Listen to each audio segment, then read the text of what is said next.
narito na naman tayo para sa isang napaka-sweet at nakakakilig na love story nila Kalingap Edu at Ate Viancy. Tulad mo ay aking makilala at kung ano ako'y Para sa pagpapatuloy ng ating love story ay grabe talagang lakas ng bagyo noong araw na yon.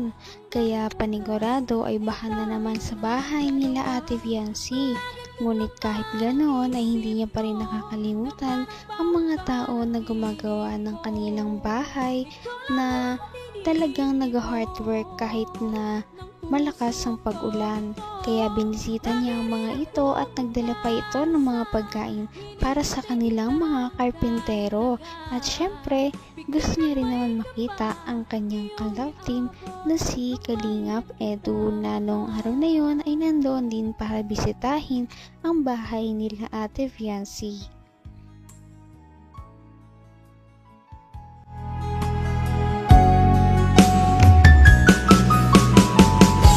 ang nais ko lang. Yan.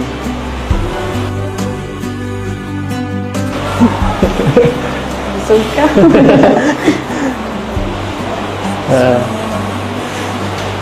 Na-stun ka. Na-stun.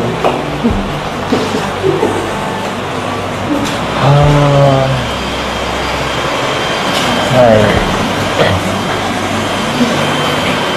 Pero baka nagtambo ka. Umuwi ako nun eh. Matampo sana po ako kung hindi ka nagpaalam. Siyempre. Nagpaalam ko baga naman ko. Kaya okay lang. Tsaka lasing ka man. Hindi ako lasing. Hindi lang talaga ako.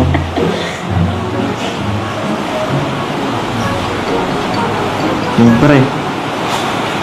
Baka pag panay sweet, maumay ka agad, no? Pangit yung palaging sweet eh.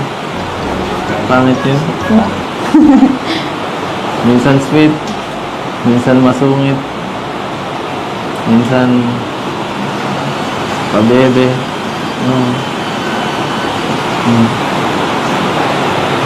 Minsan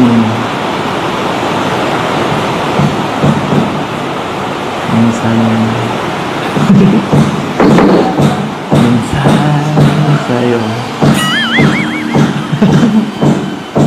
Uy.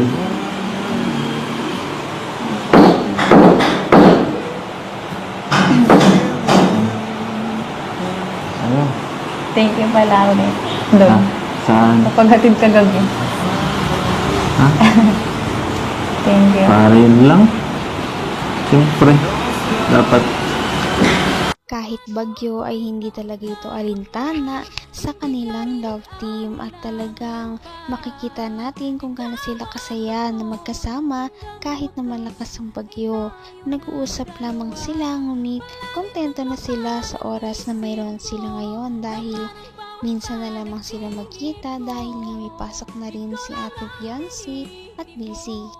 Palagi. For hope or mundo. Masaya naman ako eh. Masaya ako pag hinahatid ka. Kulang pa nga eh. Gusto ko mga 2 hours eh. 2 hours biyahe. Balikan. Dapat po pala din nagpabahay sa may ano. Sa taro. Para mas matagal. Mas matagal na samahan, di ba?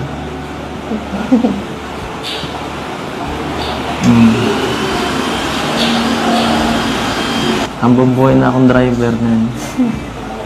Gusto na rin. Sabi mo, boss ako. Pero ikaw naman nasusunod eh.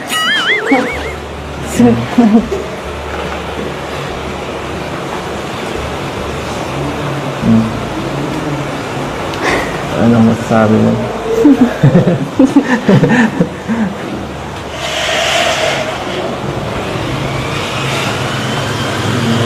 Ay. Ganda naman dito sa kwarto niyo, no? Nakaka-relax dito. Siguro lalo na pag natapos na to, sobrang ganda nito pag may ano na, kompleto na lahat. Ano po, siguro. Ang ganda na nga Gusto po. ko Hindi tumambay natapos. dyan. Gusto ko tumambay dyan. Ang ganda. Huwag ka lang tatalon dyan. Mataas yan. Hindi mo na kumatalon. Mataas yan. Hop. Ay. Saan ka ba nakatingin dyan? Ay. Kaya-hiya ka. Bahala ka. Marami din ang excited sa paglipat nila Ate Biancy dahil kung makakalipat siya, ibig sabihin ay mas malapit na siya sa bahay nila Kalingap Edu. Kapag nangyari yon ay lagi na siyang makakatid sundo at malagi na silang magkakasamang dalawa. Kaya excited na si Kalingap Edu na magawa ang bahay. Kita mahal. Uy!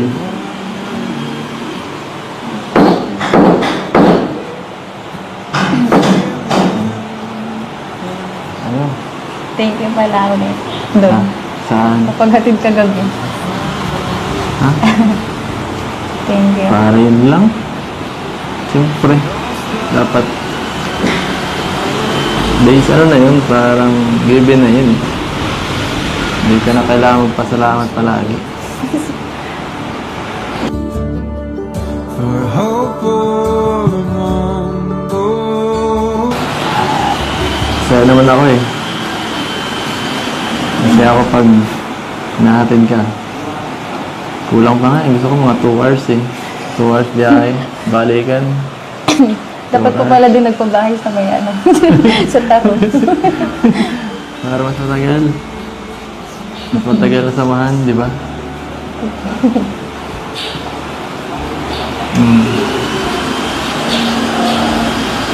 Hambang buhay na akong driver ngayon. Gusto drive. Sabi mo, boss ako. Pero ikaw naman nasusunod eh.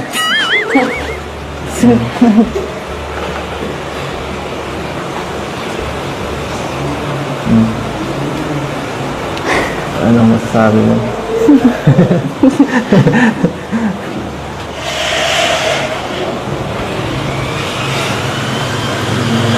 Ay. Ganda naman dito sa kwarto niyo, no? Nakaka-relax dito. Siguro lalo na pag natapos na to, sobrang ganda nito pag may ano na, kompleto na lahat. Ano po, siguro. Ang ganda na nga Gusto po. ko Hindi tumambay natapos. dyan. Gusto ko tumambay dyan. Ganda. Huwag ka lang tatalon dyan, mataas yan. Sobrang layo na nga ng narating ng EDC Love Team. At kahit gano'n yun kalayo, hindi yun makakalimutan ni Ate Biancy. Kaya palagi talaga siya nagpapasalamat kay Kalingap Edu. Halos kada vlog nga ay lagi niyang pinapasalamatan ito sa mga nangyari at inidulot nito sa kanyang buhay. Kaya makikita natin kung gaano talaga kahalaga si Kalingap Edu sa buhay ni Ate Biancy. Abot kamay na kita. Thank you. Para yun lang. Siyempre. Dapat days ano na yun, parang given na yun. Hindi ka na kailangan magpasalamat palagi. For hope for the mundo. Saya naman ako eh.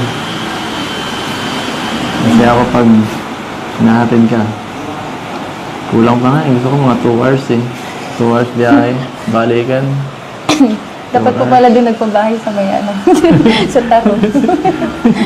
Para mas matagal. Mas matagal na samahan, di ba?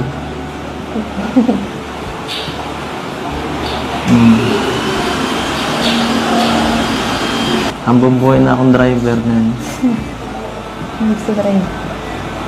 Sabi mo, boss ako. Pero ikaw naman nasusunod eh.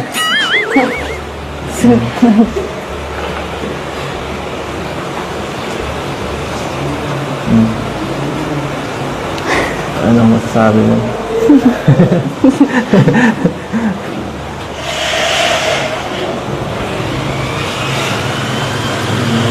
Ay. Ganda naman dito sa kwarto niyo, no? Nakaka-relax dito. Siguro lalo na pag matapos na to, sobrang ganda nito pag may ano, kompleto na lahat. Yun po, siguro. Ang ganda na nga Gusto po. ko Hindi tumambay natapos. dyan. Gusto ko tumambay dyan. Ang ganda. Huwag ka lang tatalon dyan, mataas yan. Hindi mo na kumatalon. Mataas yan. Ah. Ay.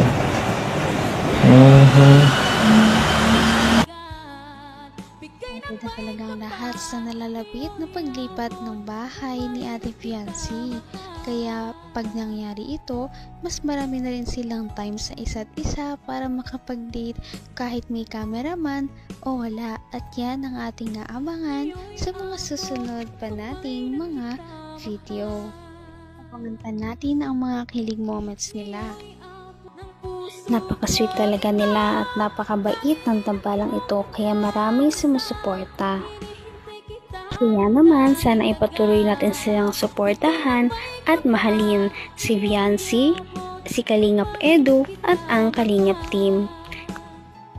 Yun lamang at maraming salamat sa panonood. Abangan natin kung magkakatuluyan ba talaga si Kalingap Edu at Fiancé. Hanggang sa muli! Bye! Ngayon'y abot